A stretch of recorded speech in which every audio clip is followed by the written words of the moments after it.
All right, well, thank you all for getting up this morning and coming out to the Sync Up conference put on by the Jazz and Heritage Talent Exchange and Scott Aegis and his crew. This panel is called Under the Radar, Real Deals in the Big Easy Nobody Knows About. So you have an incredible group of insiders here, which I'll let them introduce. I'll introduce themselves, and they'll talk a little bit about what they do so you guys can get some backstory. I'd like to start by introducing myself. My name is Jonathan McHugh. I went to Tulane University many, many years ago, and my body may have left to move out to California, but my mind and heart never did. So I come back every year. This is my 30th Jazz Fest in a row. I got married here. My lovely wife sitting in the front row, and I come back a couple times a year. I've shot. I'm a film and TV producer and music supervisor. I've shot and produced 2 different TV shows and a film that I've shot here. Last year we shot at the Jazz Fest with Ludacris for a TV show called Battleground Earth on Discovery Channel that launched their new Green network called Planet Green. And then before that I shot a show with Johnny Rotten here called Battle of the Bands, where we had bands coming in from all over the country trying to compete to win a record contract. And then years ago I shot a film with local legend Britney Spears herself, Pride of Kentwood, Louisiana, or not some days, not the Pride of, called Crossroads with Dan Aykroyd and Kim Cattrall. So I always try to work with the State Development Office run by Sherry McConnell, bringing in film and TV projects to Louisiana. And actually I have another one that looks like is going to go in the next 3 months or so called Burn, starring Harry Connick and Megan Good. So again, the goal is for me is always to try to bring in business to New Orleans or bring in business out of New Orleans. My wife actually found through local friends a couple of years ago a group called the Imagination Movers that Dino represents, and we fell in love with the group.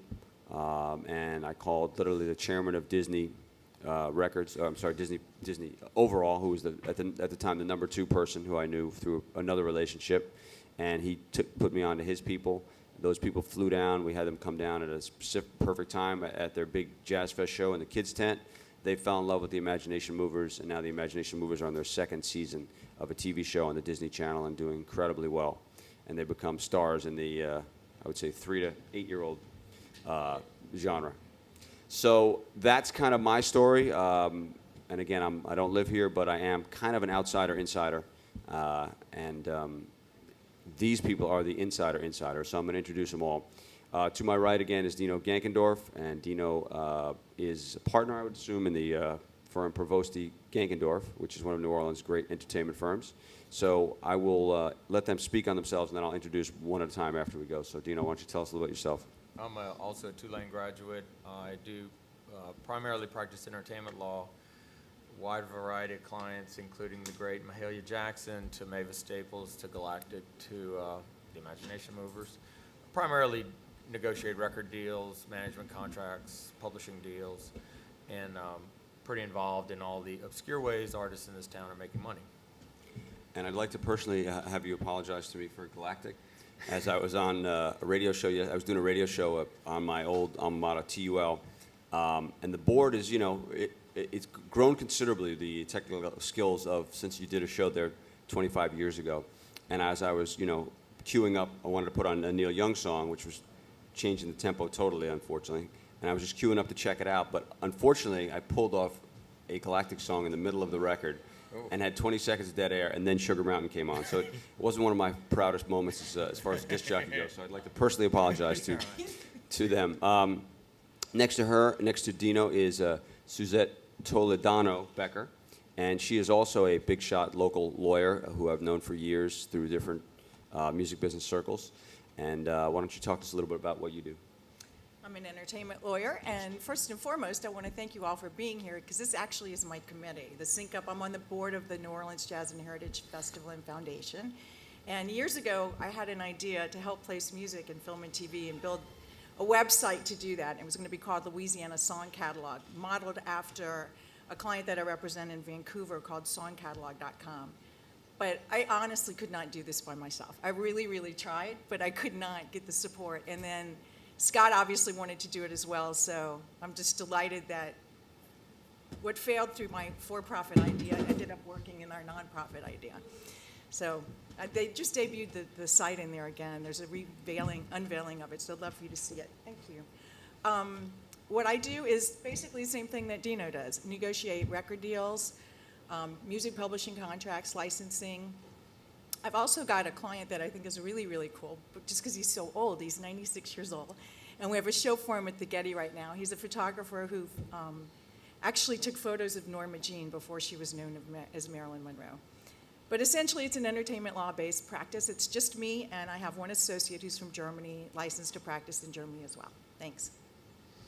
Thank you, Suzette. Next to Suzette is, correct me if I get the pronunciation, Mousa? Yeah.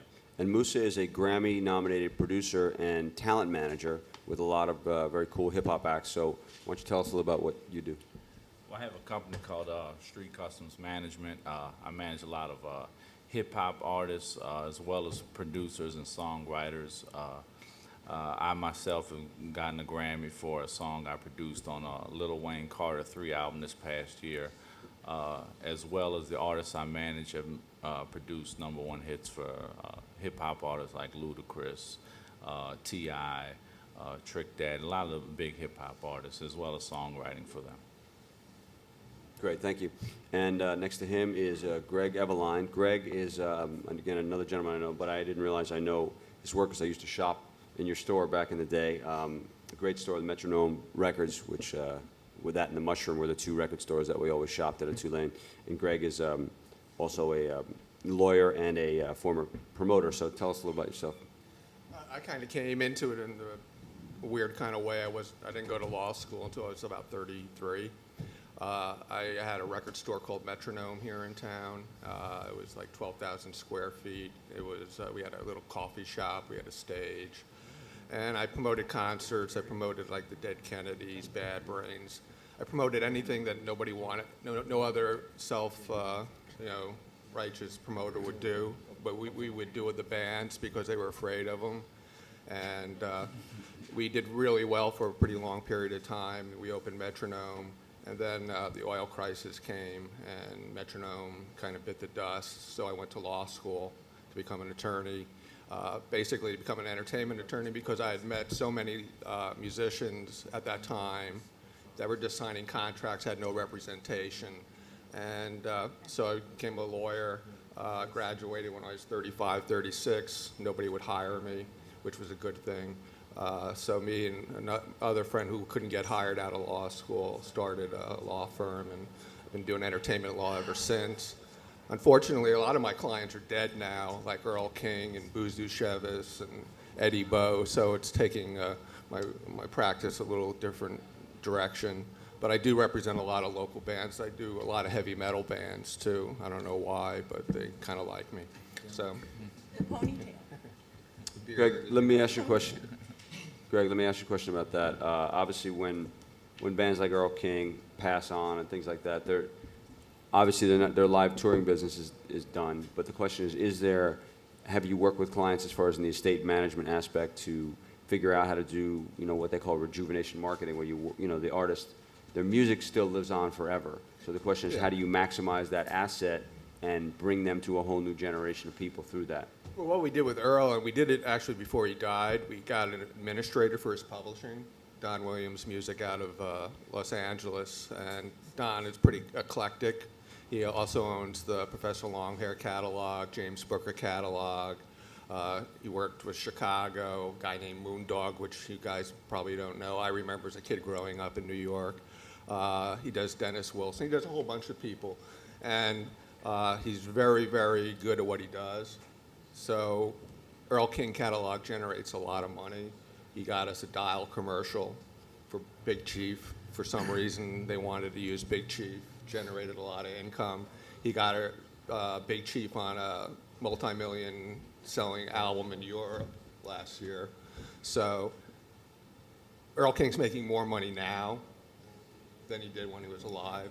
Yeah, and I think that's obviously for the great legendary New Orleans artists, the working the catalog and making sure that those assets are fully maximized is a big part of, keeping the heritage of this place alive. As you hear the Ernie Catos or the Eddie Bows or all the many great artists that have come and lived and worked in this town, And the idea, for you guys as attorneys who have clients who, whether alive or dead, how much do you value, jump into it, how much do you value the film and TV and video game aspect of syncs into the things, and how do you try to maximize that? Well, I guess in terms of older artists, Mahalia Jackson and Mavis Staples are probably two that I represent that would be on point. I mean, for Mahalia, I guess one of our bigger projects right now is a feature film on Mahalia in the kind of Johnny Cash biopic tradition. So, I mean, I'm always amazed at meeting people that have no idea, have never heard of Mahalia Jackson, don't know who she is. So certainly, I think in terms of keeping the name, image, and likeness alive, feature film could be it's a huge market. But actually, with both those artists, the Staples and Mahalia, we have done a pub deal, a publishing deal, administration deal, to basically help promote her music, and mainly what we're seeing there is just getting songs in not so much commercials, because these artists, due to kind of religious nature, don't want to be endorsing Budweiser, but getting I mean, Mahalia, I would say once a quarter gets a track in a feature film now. So that certainly, I think, helps to keep the buzz alive, as well as, just, the school board in connection with Suzette. There's a school named after her. So I'll let people use her name and image under the appropriate circumstances. Jazz Fest this year had a tribute to Mahalia Jackson. We let them use the name there. So, I mean, we're trying to push the name still in a positive vein, yet, tasteful. Maybe occasionally do a Jazz Fest poster or something like that, where we're promoting the image of her and letting people know who she is. Let's talk about the biopic for a second, because obviously, whether it's Ray Charles, Johnny Cash, or the umpteen biopics that are in development right now, tell the Mahalia Jackson story. Where is that, and how does that get going? Because that, to me, there's nothing like rejuvenating a catalog than a documentary or a biopic. Yeah, I mean, there's a group in California that's very interested in doing it, and unfortunately, it's been a pretty exhausting process. Initially, Suzette's involved in it as well, but they have looked at Queen Latifah. She's signed up for it for a while, been on and off. Now we've moved on to Jennifer Hudson. It seems like every time we get someone attached to it, either a movie like Chicago breaks or her whole family's murdered, but nonetheless, it's obviously a very expensive process in doing a feature film, but probably the best way you can get your name and image out there. So. And how did the script get developed, and what was that process? The script, there's basically 3 books on Mahalia, and they've approached the writers, and obviously different books. There's one Jules Schwerin book that was optioned, and basically there's already existing biographical material on her, so it's not like we have to pay to get a script written or something like that. Right. So the book's out there, and the TV folks have optioned the book, and basically it's more of a process now of them coming up with the money to film it. Got it. Suzette, what are some things you're working on as far as your clients go, and how do you, why is this place different than other places? And when I say that, obviously its culture and its personality is such that is such a local culture, but it translates well all over the world. But still, sometimes the artists here never break out on a national level. And Art Neville, when I was in college, I took Louisiana history class, and I wrote a term paper on the Mardi Gras Indians. And so I went to meet with Charles and Art Neville at their house, and so I said, I asked that question. As a kid, I was 18, 19 years old, and I asked that question. I said, Charles, why, what is it that is so special about this, and why don't you guys move to LA or New York and seek the more bigger international platform? And he looked at me straight dead in the eye and goes, it's the gumbo. It's my mom, it's my family, I can't leave, it's too much. This is the place. Like, if you're from here and you grew up here, there's nothing like it.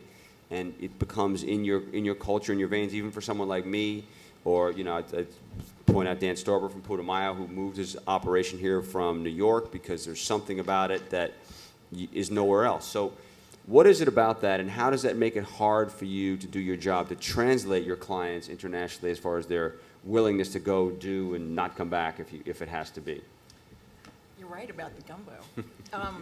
Part of the problem is I think that songs like Iko Iko and the songs that are so great here don't really translate across the country.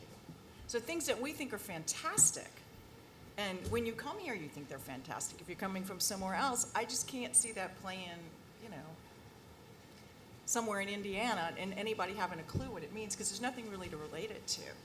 And a lot of the musicians here, when I mentioned that I had started to try to do that website, the song catalog, I couldn't get anyone to fill out just the little forms that were like, you know, genre of music, words that are associated with it. There seems to be a hesitancy to do anything but perform. Right. And So it's a live music culture. yeah, it's And really the a live recorded, music. the recorded music culture, there were many hits coming out of the 60s that put this with Fats Domino and Dave Bartholomew and Alan Toussaint that put this place on a national stage. Right. But now it's more of through the festival circuit, and Dino will touch on this also later, that these artists tour all over the world, and they, you know, whether it's a rock festival or a hip hop festival, some of these artists can translate and put them into different, you know, places for the world to see. But it's, again, in today's marketplace, again, how do you sell records? How do you sell merchandise? And the answer is you have to be out on the road, and you have to be working the internet, and you have to be doing all the things that all the other artists out there are fighting for. Is this place and the way that the artists view the world behind the rest of the world in a certain context? No, I'd say the rest of the world's behind us. Okay. Just because we're a little bit more involved in the live music part. Right. But as far as like dealing with legacy people, Al Hurt I represent his widow, and we just got something from the Ed Sullivan Show, which I thought was really funny because it was all these clips from something called Sofa Entertainment. I didn't have a clue what it was, Sofa Entertainment. But, you know, they're not really paying anything. I got to negotiate a most favored nations in there. But I told his wife, or his widow, I said, at least he'll live on in that way, just like Mahalia is and things like that. Because that was an artist who definitely broke out of Louisiana. He won the Grammy for Java. That was an Alan Toussaint song. Right. So the message is there. It's just, I just find there's a hesitancy among the old treasures that we have in New Orleans. Even though they want to do stuff, it's almost like you can lead a horse to water, but you can't make it drink. Right. I mean, I have really tried to help some of the old legacy artists, and I just can't get them to call me back. I can't get anybody to fill out those forms. And it's just so frustrating, especially when people say, oh, there's no infrastructure, there's no support here in Louisiana. I'm like, I've been here trying to help you forever, but I can't get you to really reach for the golden ring. Right. I think, don't and it's know interesting. why. Reed Wicks is also here, works for the Grammys. You know, we had talked about, obviously, for years trying to get a Cajun music category together. And I've been working with the Grammys for a long time as a trustee, and now I'm on the TV committee for the show. So, you know, Reed would obviously have to go out to the hinterlands, into New Orleans, and get people to fill out applications and spend money. And I know we've always talked about it's never easy to get that done, but you can see the power of it because now we're in our second year of having a Cajun music category, and what that does, the pride that, you know, I was actually standing with Terrence Simeon and his wife when they won the Grammy, and just like it's a proud moment knowing that you helped of something like that and what it does to the community. So I think it's really interesting, but it's important and it's incumbent on all the artists and managers and people that represent and work with artists that they have to push. You have to push your artists out of the gumbo, so to speak, and just keep them focused on what it takes to succeed on the world stage. So speaking on the world stage for a second, I want to talk to Mousa for a second because obviously he represents a lot of artists in a genre that's still very sellable, that sells well, not necessarily internationally, but in America, hip-hop is part of America pop culture, and obviously someone like Lil Wayne that comes along and breaks through the ceiling from New Orleans, even though he's been a young kid building up forever, and he's had great help in doing it with the Cash Money All-Stars. This year on the Grammy show, we were able to get, Lil Wayne had a segment to play his song, and we were able to, Ken Ehrlich and Quint Davis were very helpful in getting Lil Wayne to understand, all right, well, look, we're going to do your song, but let's put on Alan Toussaint, who's a Lifetime Achievement Award, and let's bring in the Dirty Dozen, and let's bring Terrace Blanchard, who's one of our New Orleans' great composers and one of the world's great composers now, and put them together in a segment on the Grammys. And it was on the world stage. You had the greatest, of the new with Lil Wayne, and then you had the Dirty Dozen that have been around for 30 years, and Alan Toussaint that's been around for 40 years, and Blanchard, that, like I said, that has this great profile. So talk a little about what you think the hip-hop market in New Orleans is and how it can be an export, and how there are deals to be made for some of the artists here. Well, definitely with the hip-hop market, I think that the manager down here, there's not that many, I think, that are well connected into the market, but there's such a big need for it. I think me and Scott talked about a lot that the music and the film industry is looking for a lot of hip-hop music from down here, and nobody really knows the right places to go. Scott, of course, with Talent Exchange, and what Suzette Becker was speaking of was a great thing, because the music, I think hip-hop probably represents one of the biggest selling musical market right now, definitely. And there's so many hip-hop artists. I think everybody's a hip-hop artist nowadays. I don't know if all of them have the best talent, but definitely everybody is a hip-hop artist growing up. The kids look up to it. I think sometimes to a point that the kids look up to a point that that's what they want to do. I don't even think the education part is really what they're into. Most kids are into just the music part. So I think that hip-hop movement is so big right now. If we could just shine that light down here into Louisiana and bring some of these big heads, the A&Rs and the TV and film, which I think the Jazz and Heritage Festival has been great in bringing that down here and getting us into it more involved. It's definitely what we need. Cool. Dino, you had a point? Yeah, I mean, I think the thing from my perspective that's holding New Orleans artists back the most is the word sellout. In that New Orleans artists, if you think about it, are rooted, or Louisiana artists are rooted in a folk tradition. So my clients at least are resistant to really play the game on a milli vanilli plain level. I mean, I've got bands. Galactic's got a new record coming out with 2 sissy rappers. Anders Osborne's using a sousaphone player as a bass player. All these bands have horns. They're just not playing the game, which I respect. On the level that what people want to hear in Tucson, Arizona. I mean, it's a different tradition. We've got really it's all rooted in folk, and I think that we are trying to force the nation to accept what we like here. But I think to a lot of people from out of state, having a saxophone player in a pop band, that's just unusual. They don't know what it is. So I mean, America's looking more for the Better Than Ezra type bands. We're producing more of a Anders, Galactic, and Bingo type bands. So, I think it's a great thing about Louisiana that artists are resistant to sell out, but there's just not a lot of Three Doors Down around here. Right. Yeah. Speaking of Bingo show, there's MTV's launched a show today called Memphis $5 Cover. Has anybody heard about it? So this is a show that Greg Brewer, who directed the films Hustle and Flow and Black Snake Moan. He's a Memphis filmmaker, and he lives in the community. He's friends with all the musicians and has been for years. And MTV funded this kind of what started as a webisode series and now is going to be a 3-4 episode series. And it basically is an interesting mix of the actual real artists in Memphis playing their music, but having actor roles playing the drama of what it takes to be a musician. And they also add actors into it.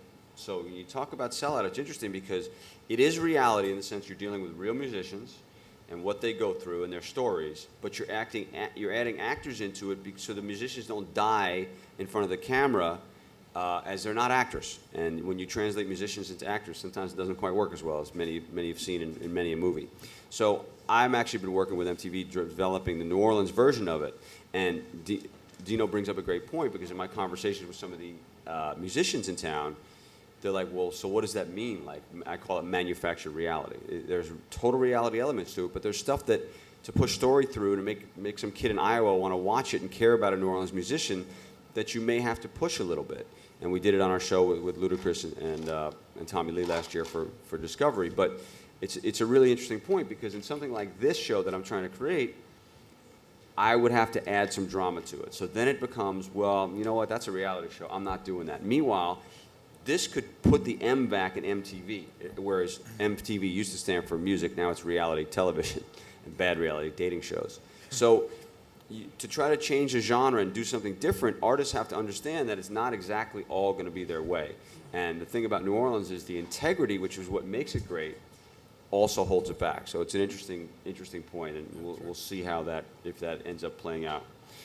Greg, I had a question for you. The Fat Possum, right, as a record company, that's a really interesting company to me, because they've taken kind of heritage artists and done some really cool and interesting things and put them with interesting producers. Do you see that, what they've done, and as some sort of trend that can help, whether it's Rick Rubin taking, Johnny Cash back in the day, or Neil Diamond, and making left field records with them? Do you see interesting companies with a vision can come here and do some things with interesting artists to get them to another place? Well, Fat Possum's like really a different company when I first started with them. Because when I first started with them, I did their first contract for R.L. Burnside, and they were strictly a blues label, Delta Mississippi blues label. And R.L. then got hooked up with the John Spence explosion and became big. But in all that, they never really sold a lot of records. So they got great press. They get tons of press, but they sell very few records. So then they changed it a little bit, and now they're an alternative blues band, blues record company. And they kind of specialize in two-piece bands. The Black Keys, we signed the Black Keys. The Black Keys, by the way, if anybody hasn't heard, is one of the most exciting both live bands and recording bands out there. So you should check them out. So they do a lot of that. But and then they signed Dax Riggs, who was with Acid Bath. And Dax, if you want an alternative band, go buy Dax's first album, and it was just him and I forget what the girl's name was on drums. It's just an incredible album, and their philosophy: if we can sell 50, 60,000 units, we're happy, because bands don't get big advances, and they'll get a lot of press. And they'll get a lot of notoriety for just being on Fat Possum. But it's been a long, hard road for them. But it's interesting how it started as a straight blues label, and then because it became cool, because they made cool records, it had a cool factor that attracted someone like the Black Keys. Dinosaur Jr. signed Right. up. And they have a person who's just incredible, Andrew Bird. The guy is just phenomenal. And then they have Heartless Bastards, which is out of Cincinnati. And they're still looking for blues groups, but not so much. They signed Nathaniel Mayer, who just died from Detroit, and did a great album with him. Right. Still, so they keep their hands in it, but it's a different world for them now too. Sure. Everything is. So let's talk about some of the different ways that money can be made and generated through artists. Because again, we're talking now, we've recognized that New Orleans is not your traditional, unless you're Lil Wayne at some point, or a few other artists, or not a traditional big selling record market. Unless you have monster hits. So, talk about some of the ways that, alternative vehicles you're finding to make money for your artists and make them bigger. All right, I prepared, so I was out late, and I've been at Jazz Fest every day. So I've listed 12 deals I've done, let's say, over and over. One is in the hip-hop world, selling of beats is really popular. Young kids, at least my position is work for hire, pay a flat fee. That's obviously very popular with the rappers. And obviously beats are the underscore that basically is the fundamental track that the rapper raps over. And in the traditional context of making music, you don't necessarily, artists write the song and then they record the song. In the hip hop world, it's the absolute other way, where you basically get a beat, get a track, rap on it, and create. Let's see, jingles. I've done a couple jingle deals where people do for local commercial, chip forestall, something like that.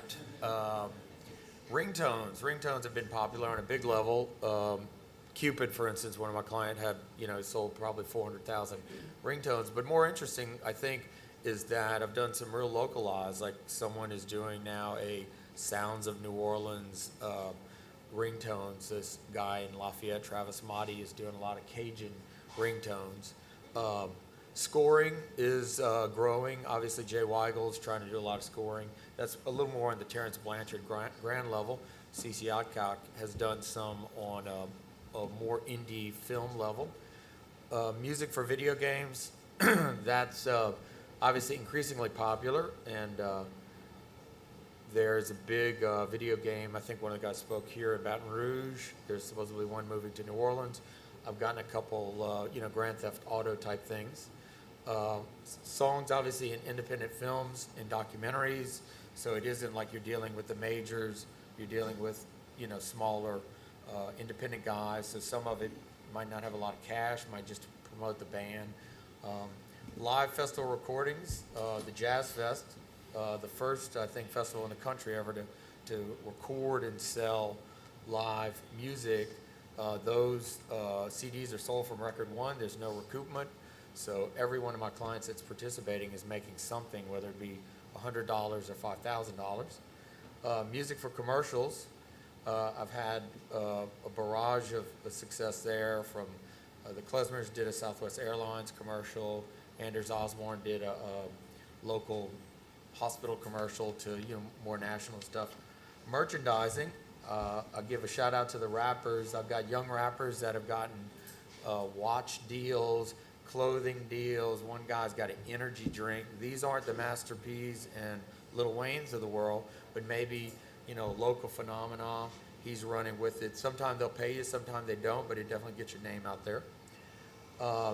Steve Wynn, a local guy, has a iPhone application I heard about, where he does his Cajun in your pocket and all the corollary things, and he's got an iPhone application for that.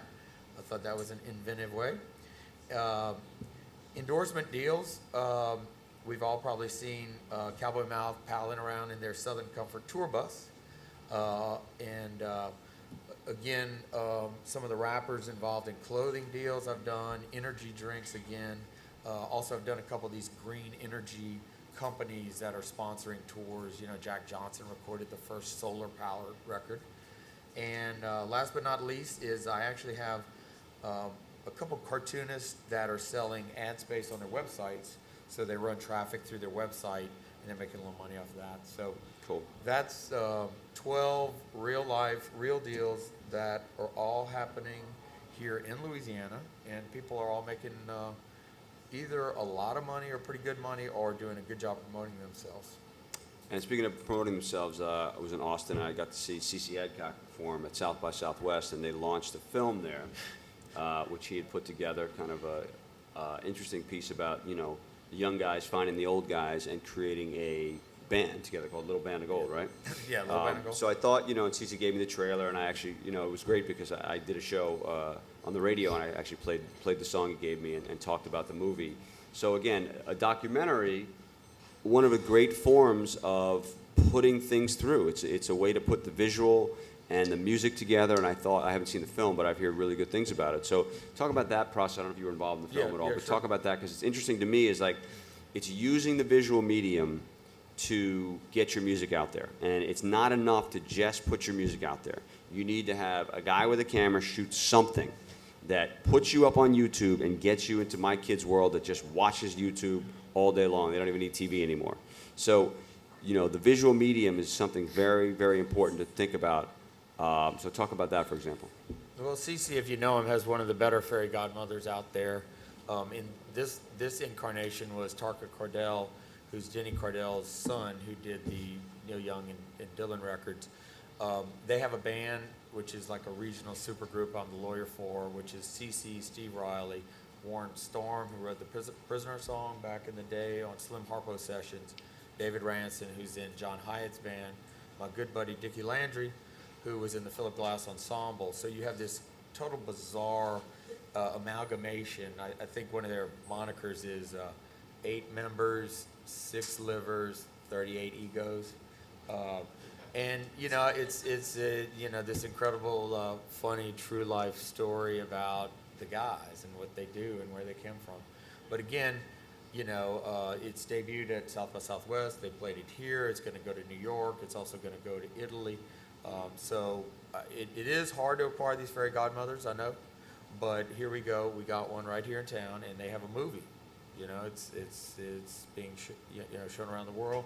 They've added new songs to it, and we're obviously hoping we can now leverage ourselves into a better record deal as a result of it. But I think it just underscores kind of the creativity. I mean, no longer is music about bricks and mortar stores selling physical CDs. I mean, artists are now actors. They're endorsing products. They're just doing lots of different things. And I think the little guy who hustles, he can do it. I mean, last year, I thought Cupid's story was the greatest success story. I mean, here's a guy who recorded the Cupid Shuffle, him and his boy, Mr. Fat, in their little room, and then this thing blew up regionally. And I got these guys from Atlantic calling me, how, who y'all paying to get on radio? Not that they do that, but I mean, it was just a regional phenomenon of him working each market and it getting bigger and bigger and bigger. And Mike Karen signed him in a heartbeat. Right. And obviously the record did not translate like Soulja Boy and his Right. little dance did. But again, is there anything, if the kid is a hustler, and I think hustle's a key word here because again, it's that Art and Charles Neville thing, it's a laid back, we're in the gumbo, we're chilling, we do what we do, we keep it real, and there's no bullshit to it. In that game, you need to hustle. In every game in this world, you need to hustle completely and fully and be what I call a soulful hustler, where you keep your soul and your integrity, Yep. but you got to work it. You got to work it hard. So obviously, and some records just don't get that. It's just Cupid Shuffle was not the Soulja Yeah. Boy record, but it was a cool record. Yeah. So Suzette, talk about some things that you've been doing with your artists to stir up some revenue and some different things that people may not know about. Well, I do a lot in the hip hop world as well, and one of the things we've come up with is obviously licensing the beats, and just come up with sort of a new business model on that, so that the beats could be used for demos, but until they're actually signed or released, those beats don't actually belong to those artists. And one of the things that a lot of hip hop producers forget is that they're songwriters as well. It's really, really important to remember because that's a huge income stream from the ringtones, from ASCAP, from BMI, the public performance royalties. And I told you I was going to tell you a horror story, and I'm not going to mention anyone's name, but I know Mousa's going to know who it is. There was a local rapper who got a very, very big major label deal. And it came through a production company here, a local record company. And when they filled out the BMI forms, they put this rapper who wrote the lyrics down as the author of the songs. And then I think they put themselves down or something, is maybe one of the publishers, I'm not sure. But this artist started getting huge BMI checks, enormous. I mean, he bought his mother a house, he bought himself a house, he bought a car, blah, blah, blah. Well, guess what? He wasn't taking care of business. He was relying on this local record label to take care of the business. And he just kept getting checks, and the kid was like, I don't even think he was 21. And he's cashing them, and who wouldn't when you get these really big checks? Well, guess what? There was a producer that actually produced his beats. And he was so crazy mad when he found out that this kid was getting all the money. So that's a horror story I want to talk about, only in the sense that don't forget, even though you just want to be the artist, you really need to pay attention to what's going on, because maybe somebody filled something out wrong and that doesn't belong to you, and now this kid's got to like sell one of the houses, and that's just So a how horror did story. how did that resolve? Did he have to sue him for the money? There was a lawsuit threatened. I think they finally settled. I honestly don't know how it resolved.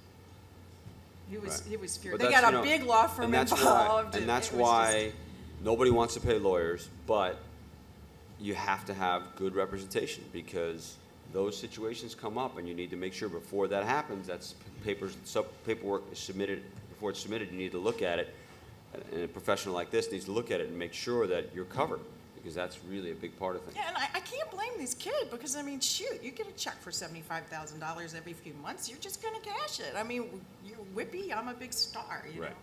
The other horror story I really want to talk about just breaks my heart, also involves BMI. There was someone who came to me after the storm, and again, I don't want to say who it is, but this person needed money desperately, and she had inherited, her uncle had died as a result of Katrina, And before he died, he signed over all his songwriter's share of any public performance income to her. Well, she went to BMI and she said, I need an advance. And BMI said, we don't do that, which turned out to be wrong, unfortunately. And somebody in the LA office of BMI referred her to, I can think of no nice word for this man, he's a shyster.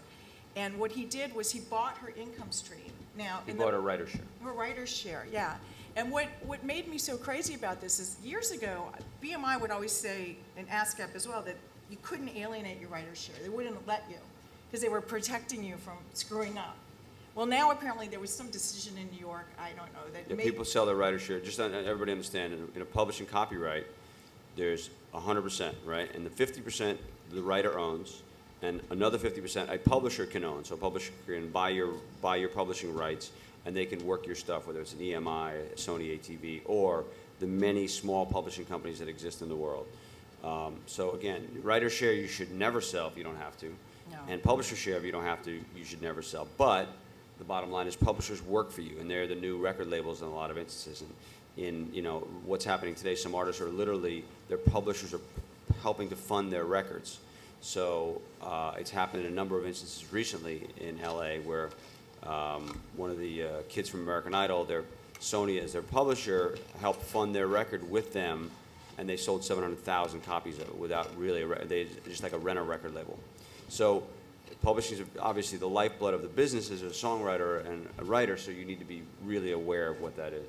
Well, just to finish this little story, this person's uncle had written some huge songs. I mean, covered by John Lennon, Paul Revere and the Raiders, Otis Redding, Johnny Winter, the Beatles, Everly Brothers, Waylon Jennings, Little Richard, Bobby Vee, and Johnny Winters. I mean, when I saw this, it broke my heart. So what should happen was this person approached her and said, I'll give you $30,000 to fix your house, which she desperately needed. But he had her sign some papers. He didn't give her copies of the papers.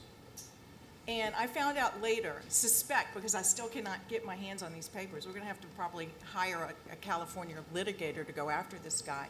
But I found out later that it was, he kept telling her, it's just a loan and your BMI royalties will pay it, so don't worry about it. But it had compounded interest daily in it. So what happened was he kept asking this woman for money, so finally she just threw up her hands and said, I can't afford it. So he said, oh, my sister company will buy out your writer's share. And so she totally got screwed. So I just always, caution people, do not alienate your writer's share no matter what, because it can buy you houses and your mother's houses. And Mousa, how about you? How have you found ways to make money for your artists in this tough economy as far as getting them out there and working them? Number one way for the producers, of course, in hip-hop is placing tracks.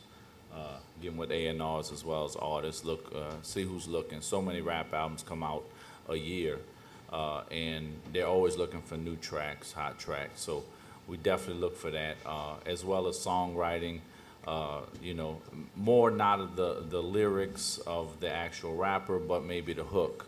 So a lot of tracks I do, being I have songwriters and producers that I manage, I kind of bring everybody together. I get the producer and the songwriter to maybe do a track with a chorus. That's probably one of the easiest things to get placed because it gives the artist already an idea of which way to go with it.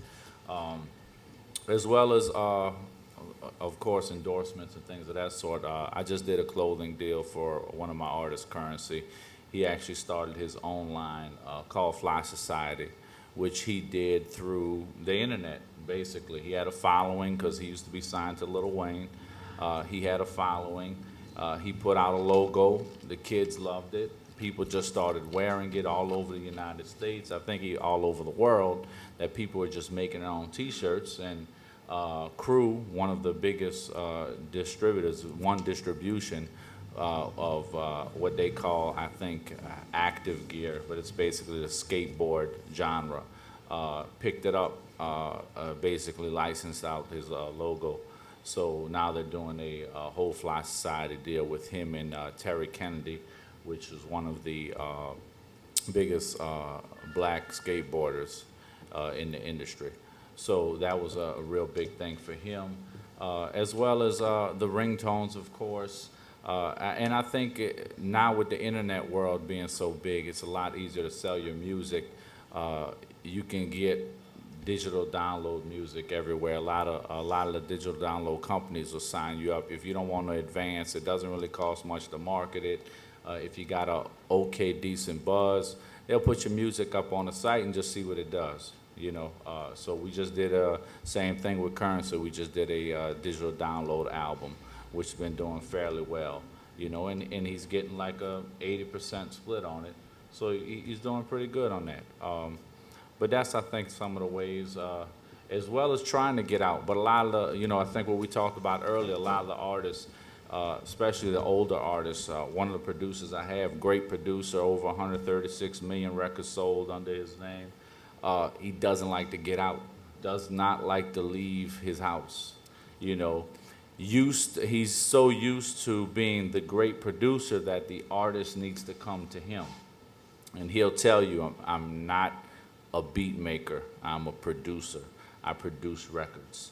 So the problem that falls with the hip hop industry especially is that you have to now hustle, like we said, and go get it. You have to go to the studio, see who's recording, try and place your tracks. They're not gonna come to you anymore.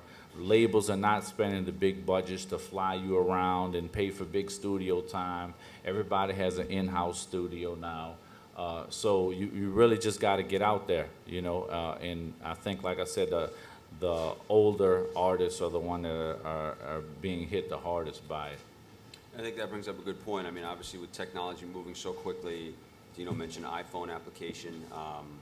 You need to keep up with the technology and really figure out how, you know, again, you can't, the classic line, you know, you can lead a horse to water, but you can't make him drink, that they brought up, is so true. But a good manager has to be able to push their guy and say, look, I can't only do so much for you. You have to come and bring it yourself and go get it. So a lot of it is self-motivation and making sure that you know about the newest technology and you're on it. Even if you got to hire a 20-year-old kid to sit there and teach you what the next level of Pro Tools is going to be, or, you know, whatever that is, so that you can do your business. Greg, you want to touch base on a couple things that you've been working to help you make it through? I've been working with the Cowsills. You may remember the Cowsills. They're one of my favorite groups. As a little kid, I always used to listen to the Cowsills, fell in love with Susan. But they're doing a documentary on the Cowsills, and hopefully it'll help revitalize their career. For years, the Cowsills would refuse to play together. They just recently, in the last couple of years, have gotten back together and been doing the dinosaur tours and doing pretty well with that. One of the things I enjoyed working on a couple months ago was when Fat Possum bought the Townes Van Zandt catalog. I don't know if you know who Townes Van Zandt is, but he's probably one of the greatest American songwriters. And they're now releasing those albums. I worked on the documentary. The guy's So, just incredible. I mean, yeah, it's unbelievable. Unbelievable. What else? I just signed a heavy metal band, a pretty scary band actually, by the name of Harp, to Housecore Records, which is Phil Anselmo's label. So they'll have some national distribution. And I work with Steve Wynn in Your Pocket, so we did the Mr. T and the Cajun in Your Pocket iPhone application. So hopefully we'll see So something. talk about that process, the iPhone application, and we'll explain it for a little people who don't have iPhones, what that is exactly. He, I don't even know what it is, to be quite honest with you.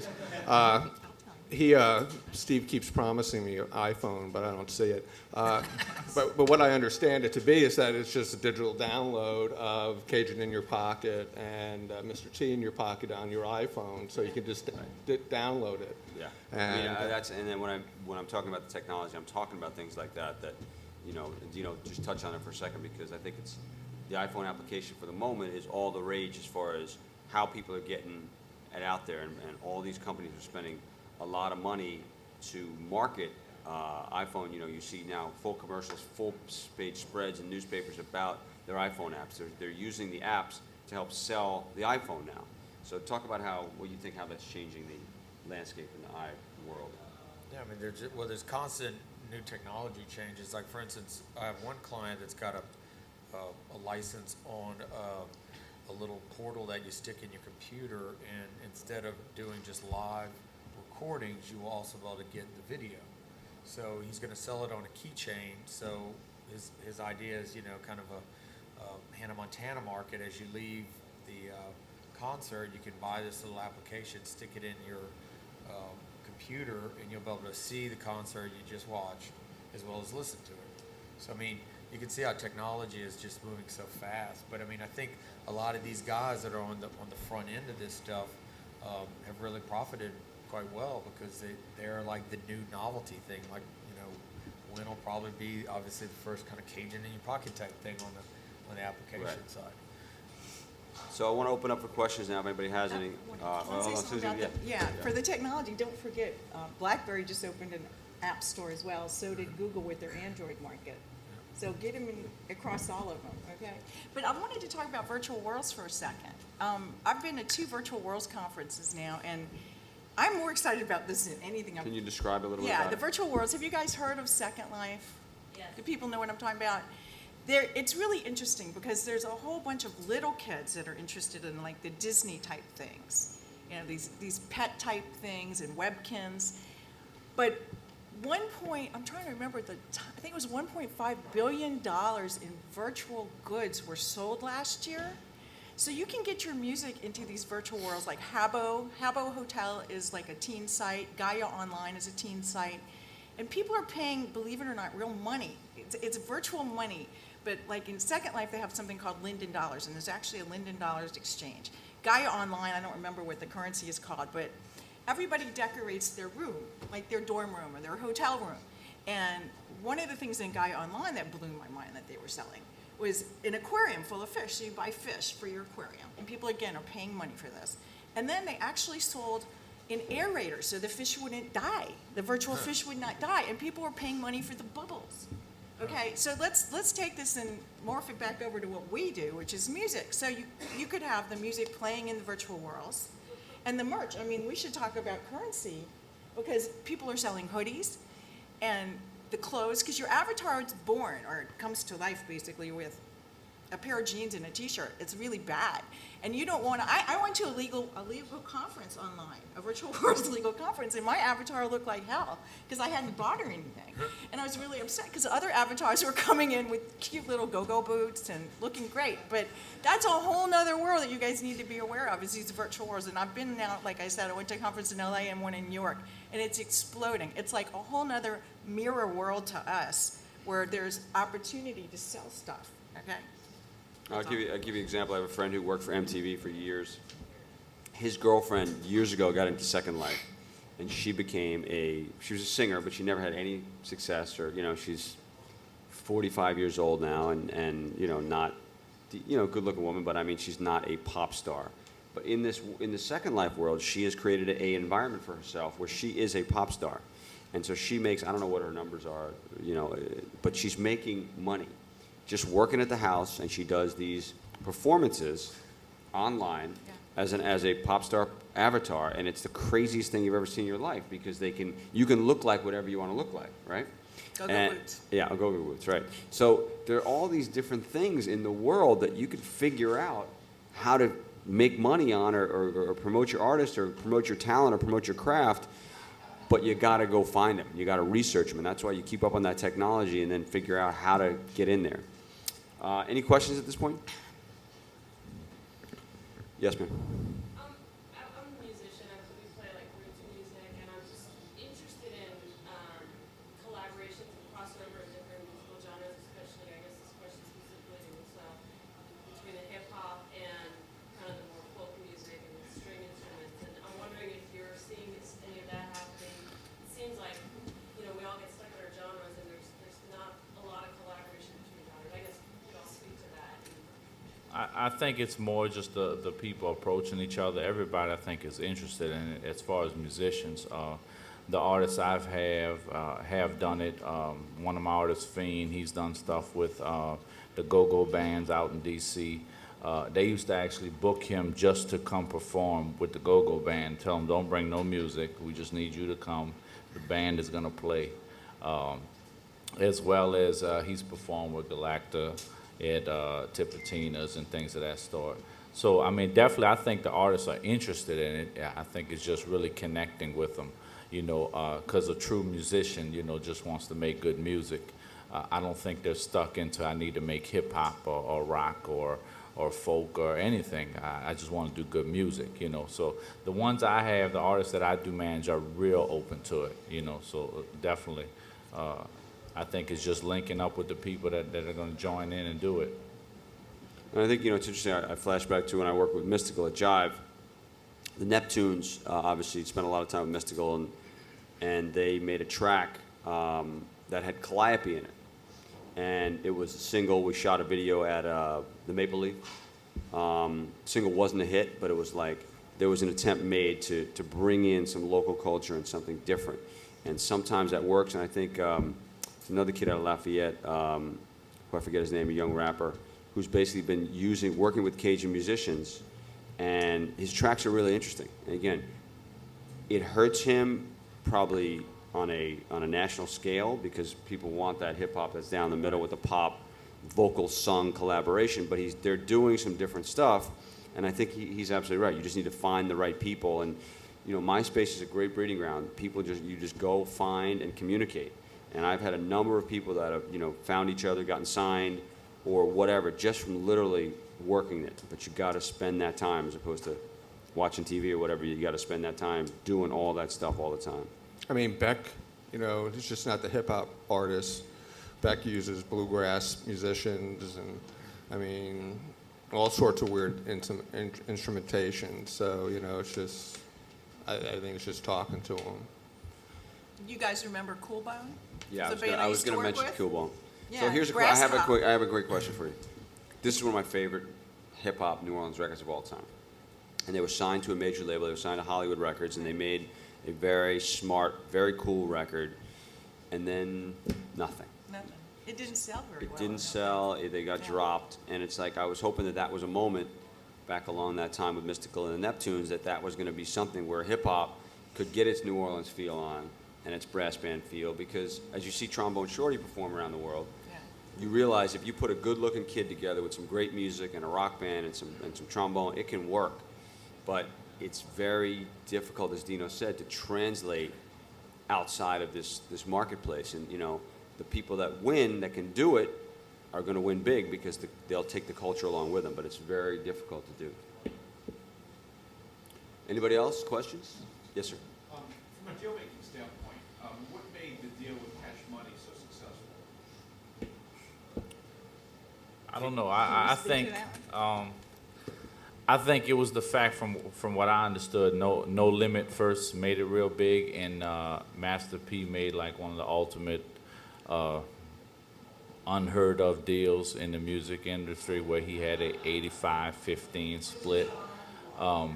And once he did that, it shined the light on New Orleans, and they was looking for the next big thing out of New Orleans.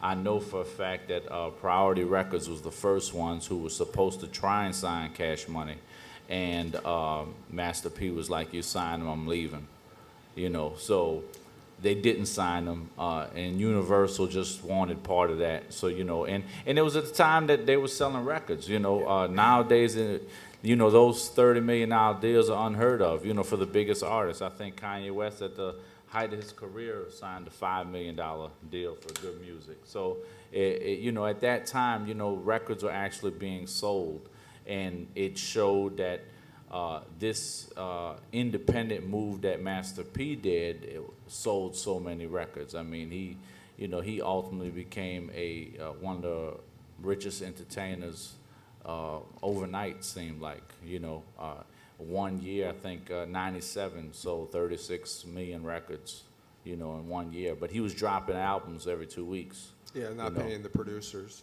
Right. I managed one of the producers as well as the songwriters, and they had deals that they, you know, young, 16, 17, 18, signing contracts, no attorneys, not getting publishing, you know, not getting none of this stuff. We need to get together and do a class action, because I've got a few of those too, and we write them, and they do not accept our letters. I've written a Koch distribution, and they're like, that's their problem, and I'm in like a spinning wheel here. Maybe we need to band together. and- Actually, the group of producers that did the No Limit stuff, Beats by the Pound, which were the major ones, they actually just won 50% of the catalog. Because Master P sold the catalog to EMI, claiming he owned 100%. And they just actually, I mean, it's been litigation for 5-6 years. Finally, this year, we've actually signed the paperwork that they've actually won their 50% share of the catalog back. And that goes because Master P was doing the shuffle there, and he forgot to get them to sign over their rights to the masters for the beats. Right, well, And there was no contract. there was no contract, So right? the- so the KLC producer never owns it. signed. So the producers owned The the... producers never did sign any contracts at the beginning. He didn't have anything. But I think the big thing he was doing was the disappearing act. You could never find him. Can't find You know, you couldn't get him to sign. His attorney said, I don't know where he's at. And he moved to Canada. You know, you can't, you're just catching him. You had to catch him. Where finally this year what happened was a judge went ahead and waived his signature and gave it up. Yeah, I think it was in bankruptcy court. I think because No Limit was in bankruptcy. Right. Yeah, But no if limit you, filed if for you think bankruptcy. about it, the reason they were so successful is really Master P and Cash Money were really both the first artist-owned labels. I mean, they leveraged themselves into these labels, got a much better split, so they were no longer an artist being signed to a label. They were actually the label, and really, I mean, they were pioneers. That's why they meant so much. Right, and it's a true, go ahead. Incidentally, just, reason I was somewhat familiar with them back in the 90s when they were getting started. And in fact, my wife got her Screen Actors Guild card on a Master P movie that he filmed when he was doing a crossover, Right. 97, 98 time frame, that he filmed at Melody Boys Film here in town. And I remember when we, after that, moved to Los Angeles with getting patent, intellectual property around patents with medical companies. But when we moved to LA, Moon Jones, who was Percy Miller's basketball coach at Dakota High School, and directed that film. A year later, my wife ran into him, they went to lunch, and he said that he was still waiting to get paid from Master P on the film that he had shot a year earlier. He was big on that. I think a lot of the, in the hip hop industry, they're big on you got to chase me for your money. You know, I think that's something that It's we the get whole into. industry. Yeah, It's just not the hip hop Oh yeah, industry. well, the hip hop I'm familiar with. I know we chase all day. That's all we do, chase. Got to, Yeah, sometimes we're wait. just bill collectors. Right. Cool, any last questions? Yes, sir. My name is John Alfano. I'm an independent filmmaker. I was very interested when you mentioned Greg Brewer. I'm trying to work with a talent agency in Los Angeles for Morris, and I would like to get my film financed. They say I need star attachments. I've actually worked with Spears. I would love to work with Louisiana artists here in New Orleans where I live. How do I make that move specifically? Because I know when Craig Brewer got Hustle and Flow Finance, he was out there with the producer Stephanie along, really trying to hustle to get that to come to fruition. What can I do to make that turn to get to the studios? Well, it's probably the greatest, question of all time, that how do you get from something, from nothing to something? Everybody's got a script. So the question is, that's great. But the question is, how do you turn that piece of paper into a live, living, breathing thing? And the reality of it is you need to find talent to attach to that script so that it can get to the place. Unless you have money, you can find money up front, which is, again, everybody searches for it, to get to that talent. But it's what comes first, the chicken or the egg. Does talent come first, or does money come first? And in today's market, films are very expensive. They're very hard to get made. So the question is, does it make sense to do yourself, raise a little bit of money, and make something that's a short, that you can get noticed and take the concept and be able to spin it into something bigger? But you need to get something, everybody's a visual learner. They need to see something than just a script. So, one aspect of trying to do that is figure out, is there a way that you can get a calling card out there so that people can understand the concept? I mean, I'll give you an example. Guys I worked for a number of years found two guys from New Zealand did a trailer of a piece of two guys wake up chained in a room on different sides of the room, and there's a dead body in the middle. And they did a 7-minute trailer, and those guys margined their stock accounts, raised $1.1 million between 3 different guys, and made a movie called Saw. And Saw has now sold $500 million worth of business, easy, more than that probably, across the world. But they found this trailer. They had the belief, but 2 guys from New Zealand made this thing, and it happened. So you gotta put it up yourself. You can't wait for the cavalry to come in and save you. You gotta do it yourself.